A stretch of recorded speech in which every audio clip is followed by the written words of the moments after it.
Welcome, everyone. You're listening to Risky Behavior, where no subject is off limits.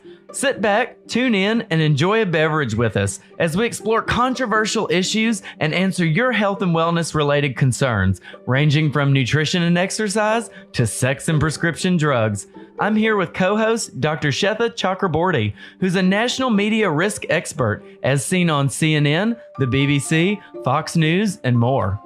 But don't just think this hour is all science as usual. After 4 seasons as a regular guest and food scientist on the Dr. Oz show, Dr. Taylor Wallace, who the Huffington Post calls the nation's premier food and nutrition guru, will help me loosen lips and spill tea with special guests that you won't want to miss.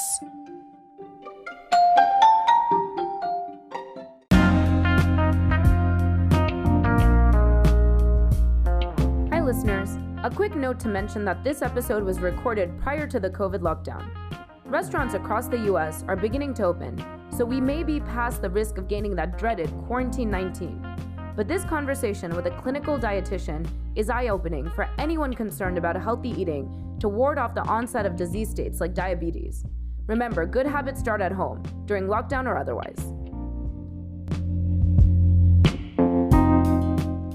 And today I am so excited. I have my good friend Toby Amador here. Toby Amador is a registered dietitian. She is also a nutrition expert for Food Network, a Wall Street Journal best-selling author, and an award-winning nutrition scientist. So welcome to the show. Thanks so much for having me. You cover so many of the topics that women of my age range, and we're not going to give away what that is, but old. Damn it. Have questions about. There's so many things that are being flashed at us all the time, and it's really hard to kind of figure your way out and make some sort of understanding of all of the options that are on the table for women about their body image to make them look better, healthier, glow, that much brighter. Help us break some of this stuff down. Talk to us about what is out there. Why are we being so targeted specifically? And then how do we sift through all the noise? So a lot of it comes with the social media, the growth of the social media. So not only that, they target you because they target a certain age and a certain gender, and they look at what you're looking at. And so you get to see, let's say, body images of different people. Either it could be very fit or very thin or very, and that's what society says is beautiful. And that's not necessarily the case. You never realize this as a guy until you come out and you're gay. And then you all of a sudden get judged. I have friends that are 35 years old with 8-pack abs, and I joke with my mother all the time because we went to the beach and I'm like, I'm the fat friend, and she's like, no, you're not, you're so skinny, and I show her a picture of all my friends, and my mom goes, oh my God, you're the fat friend, like that. And I'm like, you're on my side, excuse me, like that. But you really learn what women go through like when you come out, because it's very similar in the gay world. I actually think it's women of my age range and gay men that can actually really commiserate on this. Yeah. I appreciate that. I can't believe I'm about to make a Bravo reference, but there is a Bravo show called Below Deck. And one season there was one of the stewards. His name was Hosea. And there was a group of gay men that came on, and they were the clients on the boat for this particular episode. And they were gorgeous. Every single one of them, like you just said. And Hosea, who's like one of the most attractive actual cast members, was saying in his interviews in between the scenes how he felt so insecure because of how he was going to be perceived next to these guys. And the whole episode, I thought, did a great job about showcasing the reality of what mental turmoil we can actually really go through, whether you're a man or a woman. And the reality of it all was more mental than anything else. Do we need more of this kind of narrative to be put out there so that people stop thinking that this, the supermodels you see is really what is to be expected? I absolutely think so. I mean, you look at something like a Kardashian kind of Instagram, and that's what a lot of people, they have the most followers. That's what people are looking at. Yes, they certainly have given curves a better name. But, something you look at, how often do people look? I really think it's a lot of social media has to do with this. And then it also has to do with how, like, you're in a group and you perceive one another as well. So, judgment, a lot of judgment, and people don't want to be judged. I've learned, it took me a long time, but I've learned that I don't care what anyone thinks of me. I just want to be happy for myself. And that's what I kind of strive to do. I have two things to say about this. One, I won't ever be on a cruise with a bunch of gay men because, honey, I would throw one of those bitches over the side by the end of the week. I'm pretty sure that happened in It'd scene be 2. like man overboard, like Oh, real no. quick. And two, body image is a real thing. I mean, I think all of us suffer from it, especially as we get older. And it's something that Who's we getting all go old? through. I'm frozen in time. I'm like frozen too. You're older than I am. Oh But you know what we were really wanting to talk about today, what Toby does that is so interesting to me. She just wrote this great article for today's dietitian that was talking about cool sculpting. And it really just resonated with me because I just got back from the dermatologist and they have a cool sculpting machine. And Kim from the Real Housewives, y'all know I am a big Real Housewives of Atlanta fan. Bravo reference too, and they are not in any way related to our show. Well, Kim does cool sculpting. And so I was like sitting there and I'm like, I could lose like 5 pounds before beach season starts. But, I'm on the go and I don't really want to go to the gym as much as my 8-pack ab friends. Can I just get cool sculpting and get rid of these love handles? I'm going to stop you right there. The cool sculpting is not for weight loss. It is FDA approved, but it's not for weight loss. It's only to get rid of a couple of bulges, like if you want what's approved by the jawline, the thigh, the abdomen, your back fat, if you have any. I don't know. 'Cause it's kind of, I haven't seen that part of you. As in the hard to get spots, right? The ones that no matter. It's Through a the margaritas. upper arm, like women always complain about like upper arms. So any of that's all approved. And you don't have to be like, to get this, you're supposed to be like of about 30 pounds of your normal weight. You can even be a little bit underweight. It's just to get rid of those hard to, I guess, those spots that are hard to. Well, as you get older, and you have seen me in a swimsuit, we have had plenty of margaritas at the pool together. Don't lie. And, I've got the little, like, love handles that you get, like, on your back. They're the most annoying things ever. And I'm just like, I go to the gym, I run. Like, I probably go to the gym 4 or 5 days a week, and they just don't go away. And the more and more I get into my late 30s, they just get harder. Like, You were giving away way too much. Yes, TMI. No, but I'll say love handles. Come on, they're called love handles because they're you need them for love, and it's called your pouch because it's a baby pouch or a food baby. There's like loving ways to view some of our imperfections. We don't have to constantly be putting it down. So I kind of like the reframing. Is that what your new boyfriend tells you? Okay, wait. I want to ask you guys something. Do you guys know anyone who's done this? Yes, I do.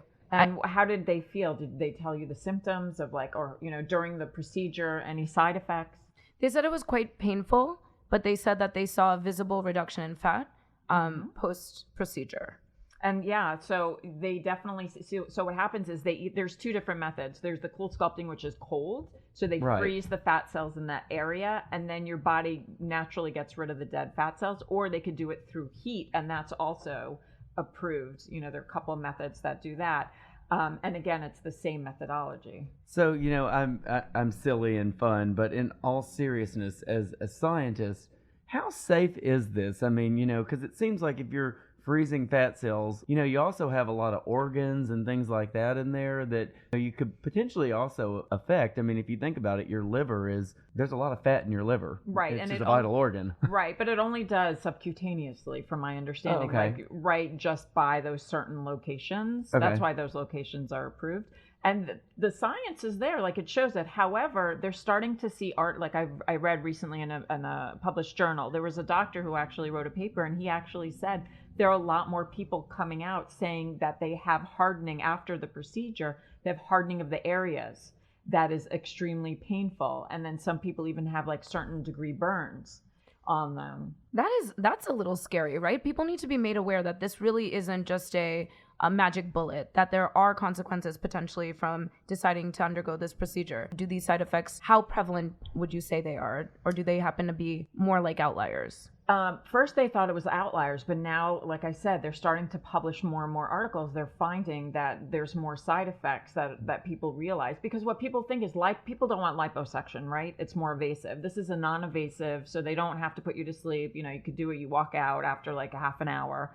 So it's non-invasive, and people are like, ooh, I could do lipo without, but you have to remember, you're definitely feeling things during the procedure. And then afterwards, there's certainly potential for side effects. I'm so curious. Is this the evolution of liposuction? So surgical versus non-invasive ways of treating problem areas. What's the landscape of what the procedures are, and where were we, and what have we evolved to? Right. So lipo was all the rage probably, what, 30 years ago, 20, 30, 40 years ago? Yeah, they stopped. I mean, they still do that. I mean, you see that show on E all the time, right? Botched. And Right. They do something. I don't know. They're always fixing someone. I can't watch it. I can't watch it either. I can't watch And it. E is I love also it. not in I any way love it. affiliated with our production. Yeah, no. Oh, Right. I can't watch that. Yeah, so I think this has come out to be because it's a contraption that's actually FDA approved, that they don't have to put you to sleep and you're there for, and it's not one time and you're done. You have to go a couple of times depending if you have more spots you're having them treat. You have to go more often.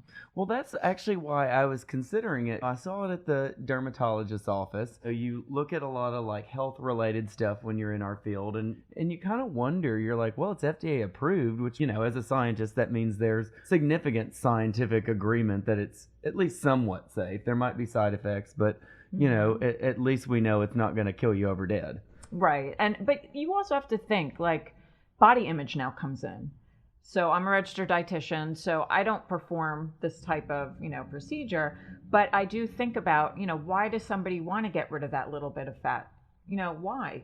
What are their thoughts to Because it? all their friends have an 8-pack No. abs But and why go to the is- gym well, this 2 is hours a day and eat fascinating. salad You have to without think of dressing. it, but you got to think about it. It's like actually a girlfriend of mine, another registered dietitian, she started a hashtag women eating food because to showcase, because women, what are they? They're shown eating like a little salad or an apple or Yeah. something.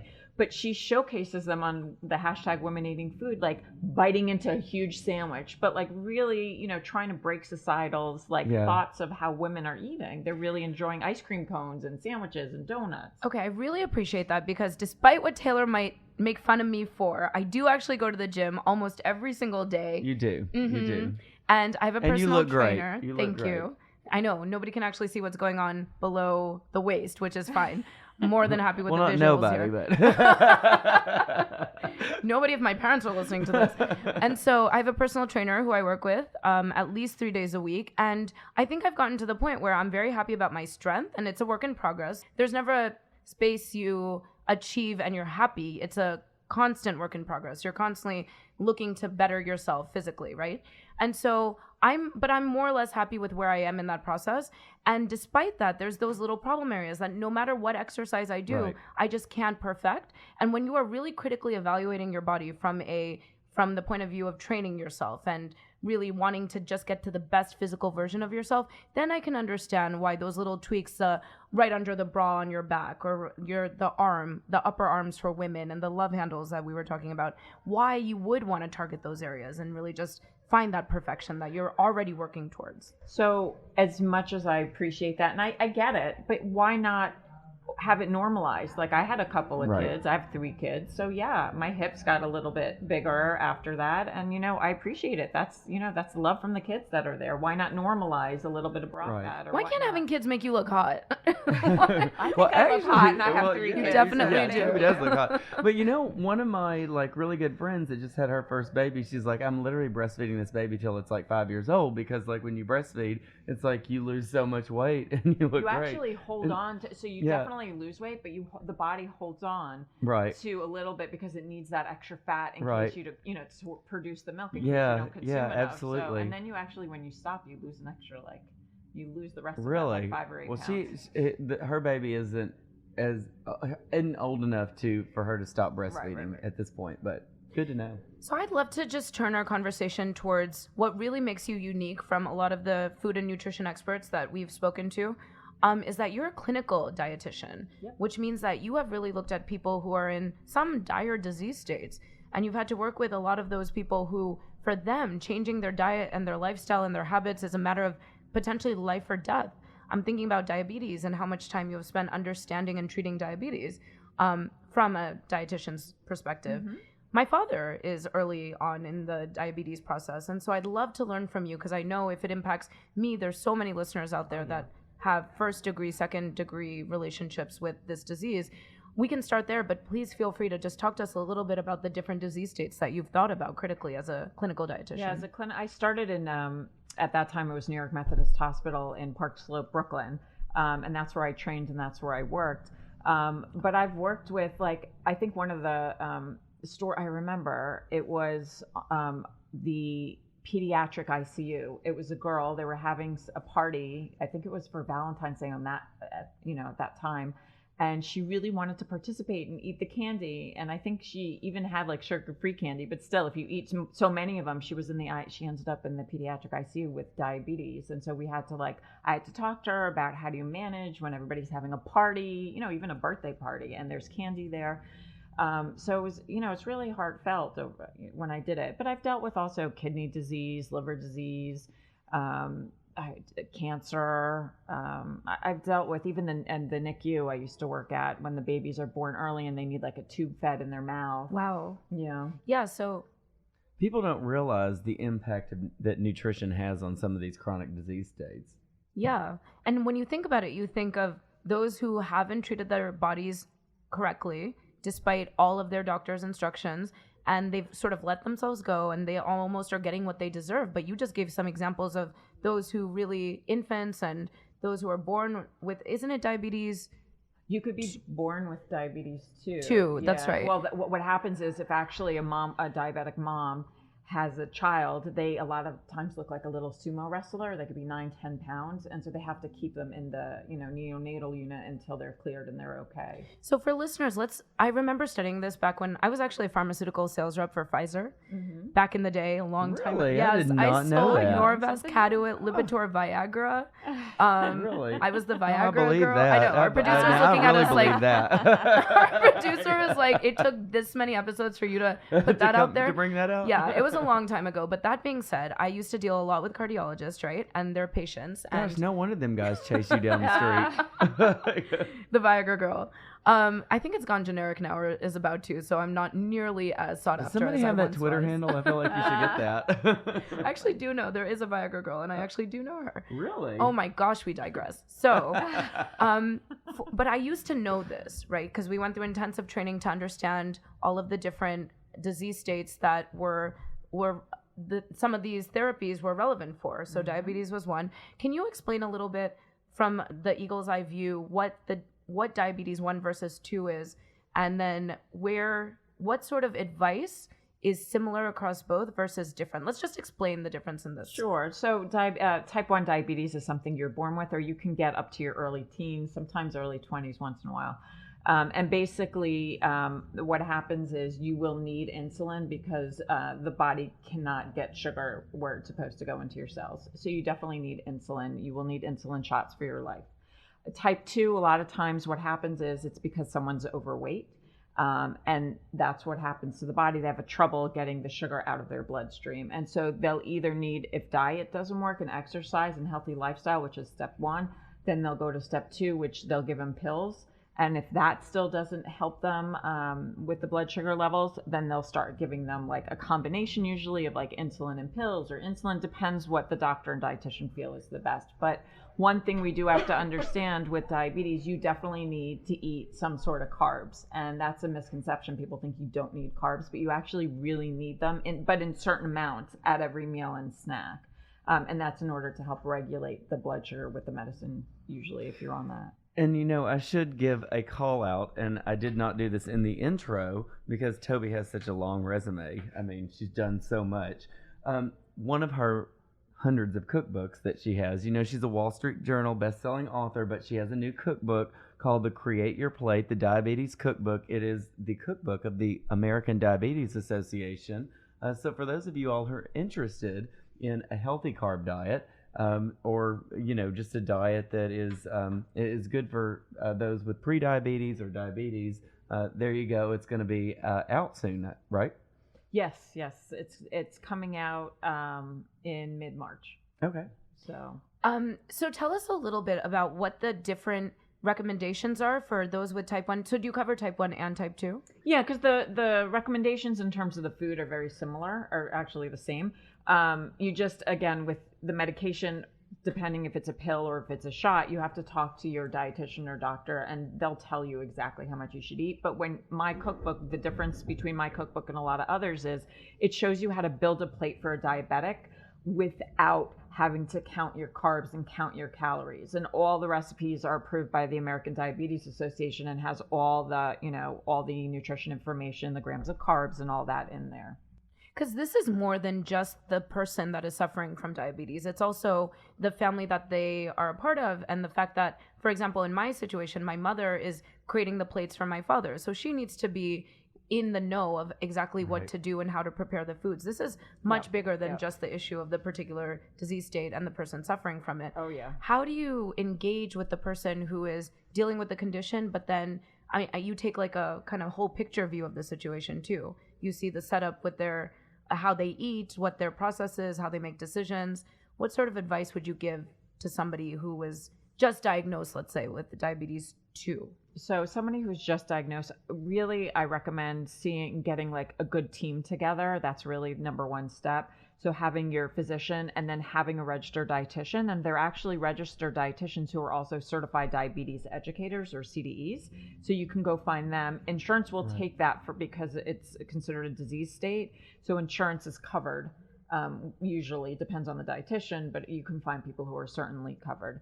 Once you do that, then the family should be involved. Whoever's involved with it can go in and actually talk to the dietitian and talk about how to go food shopping and what to make. Because a lot of the dishes in the cookbook, I fed my family. I fed it to my boyfriend. Right. They're just as delicious. You just have to make sure for the, a diabetic individual that the way it is, create your plate. So half the plate is non-starchy vegetables, a quarter of the plate is lean protein, and a quarter of the plate, that is your carbs. It could be potatoes, it could be corn, or it could be, which I recommend also, whole grains, because you want, fiber in there. And this is a good move generally. This is a cookbook that is useful across the board. Yeah, the whole family can enjoy it, absolutely. Yeah, as a researcher, I actually think our carb recommendations are too high. We say 45 to 65% of your calories as carbs, but I actually think that's a little bit too high. I think it's more in the like 35 to 45% range. I think one of the problems in the U.S. is our recommended intakes for nutrients have not been updated since the late 90s. And I think that's a big issue for us. And, whole grains are one thing, but refined grains are another thing because they're converted directly into sugar by your body. So I agree. I think it's really an issue all around. So we just have a few minutes left, and you have given us so much information and food for thought. No pun intended. That was such a bad joke. Oh my God. I love food puns. But why don't you, what is it that you get? Because you do so much television, you have been out and putting yourself out there and getting a lot of public feedback for the work that you've done. So what do you hear? What is it that, in terms of misconceptions, you find that you're regularly correcting and you would like to see corrected for our audience? There are a lot of food misconceptions in terms of agriculture, in terms of sustainability. That there are a ton of them that I'm always writing about. Crap! I brought this up in like 3 minutes. I know. left. Yeah, I know. She's preaching to the choir now. I'm just gonna sit back and raise my hands up. Yeah, and one of the things that I've done, and Taylor, have you been with me on any farm tours? Like I get invited. Like I'm lucky enough because I talk about this so much. Yeah, I remember one of the first times we met was on the beef. In Colorado. Yeah. Was it Colorado or Aspen? Aspen. Yeah. Yeah, that was such a beautiful trip. It was so pretty. So we're just lucky enough that I've been on like 50 or 60 farm tours that. They're mainly sponsored, but they fly you out and then they explain everything from literally the farm to the table. And I think that's why I do it, so I can debunk a lot of these misconceptions about food. Right. What would you say is kind of in your top 3, let's say? Well, the first thing that I said was, remember with diabetics, I'll just go back there. Diabetics, a lot of people think they can go like on keto or intermittent fasting, and like diabetics, they need to have carbs in their diet because it works with the glucose, and that's super important. So that's one, debunking it relating to what we talked about. Yeah. No, that's super interesting. Since you brought up some of these diet fads, what is it that you've seen in terms of people that had high hopes that they could kind of just like, okay, so diabetics are a specific population, but generally speaking, some of these, people really believe that they can just kind of pick up the keto diet, pick up the, what was the other one that you said? Intermittent fasting. Intermittent fasting. I can't even pronounce it. You know I don't do it. you know I've not tried to do something that I can You work not out pronounce. every day. It's okay. Yes. You did not look at me directly in the eyes when you said that. It makes me think you don't believe me. But so what are some of these diets that you've seen that you wish you could kind of coax people out of, or are they okay? No, there's a few that I'm okay with. Like Mediterranean diet is more of a lifestyle. I actually grew up Israel. My family's from Israel, so I actually grew up summers there, and that's how we eat in the house. So that I'm okay. But keto, there's so many new products coming out that are keto based. If we had more time, we would go totally into that. But Right. I'm not a keto fan, and most people don't follow it properly. Right. And then intermittent fasting, can you give us any insight there? Yeah, intermittent fasting, there's two main ones. One is where you fast for 24 hours, and then the rest of the few days in between, you eat a quarter of your calories, like 500 calories if you're on 2,000 calorie diet. But if you're exercising every day, it's not sustainable with 500 calories. So that's just right there is an issue I have. The other type of intermittent fasting is when you have intervals of time that you eat. So let's say an 8-hour window between, what is it, like 10 and do the math. 10, 11, Right. 12, 1, 2, 3, 4, 5. This And is you happy can hour. eat- We can't do math during that's happy why I'm using my I'm already a fingers. couple glasses of wine in.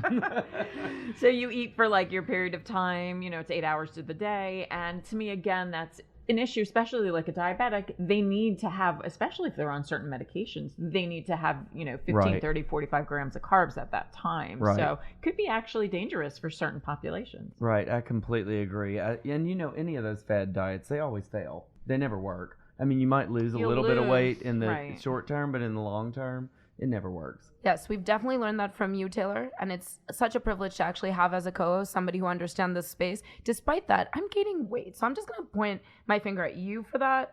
There's clearly no other explanation. I'm kidding. Well, how many cookbooks do you have now? I have, so 4 + 2 are coming out, and I'm working on 2 for next year. So, I mean, your daughter should be like a pro at this by She now. is. I mean, you've got She so many is. Wall Street Journal best-selling cookbooks, honey. Oh, keep talking, yeah. There we go. Okay, well, that's all for the day.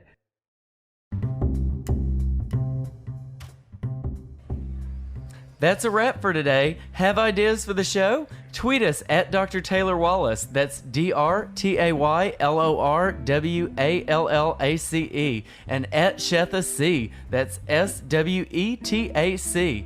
Thank you for tuning in to Risky Behavior. Until next time.